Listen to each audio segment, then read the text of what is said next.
25 years దేవునితో బ్రతికి బాప్తిజం తీసుకున్న వ్యక్తి మరణిస్తే ఎక్కడికి పోతాడు? నేను సింపుల్గా వేరేలాగా క్యాజువల్ టాకింగ్, ఓకే?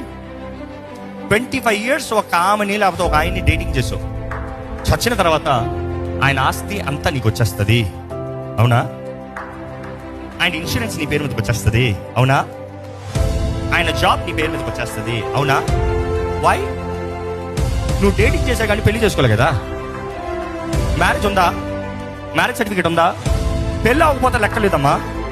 పెళ్ళి అవ్వకపోతే లెక్కలేదు. ఎన్ని సంవత్సరాలు డేటింగ్ చేసావు?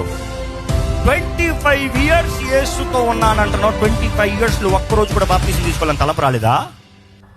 25 years దేవుడిని వెంబడించారంటున్నావు. 25 years ఒక్కరోజు కూడా దేవా నా జీవితాన్ని నీతో పెడతాను, ఇదిగో నీతో నిబంధన చేస్తున్నాను, నేను నిబంధనలో తెగలేదా?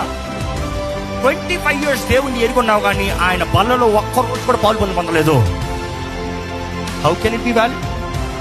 యేసు ప్రభు చెప్పలేదా, నా శరీరము తిననివాడు నా రక్తము త్రాగనివాడు ఏమన్నాడు? నా పాత్రుడు కానేరు. So 25 years it's a very long time. Not 1 year 2 year, 25 years.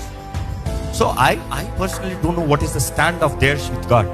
I personally don't know the stand of theirs. అంటే వారి సిచ్యువేషన్ ఏంటి, వారి స్టాండ్ ఏంటి నాకు తెలియదు. They have to be rather in a situation బాప్తిజం ఇచ్చేవాడు లేడు, లేకపోతే వారు ఉన్న సిచ్యువేషన్ ఒక అన్ని కుటుంబంలో నలపబడ్డారు, వారు బయటకు వస్తానికి అవకాశం లేదు. You see what is what you have to take a stand. నిజంగా ఒక మనిషిని ప్రేమిస్తే లేచిపోతావు, ఉన్నమాట చెప్పాలి.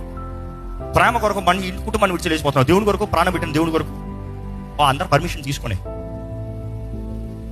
I don't think so. That's my answer.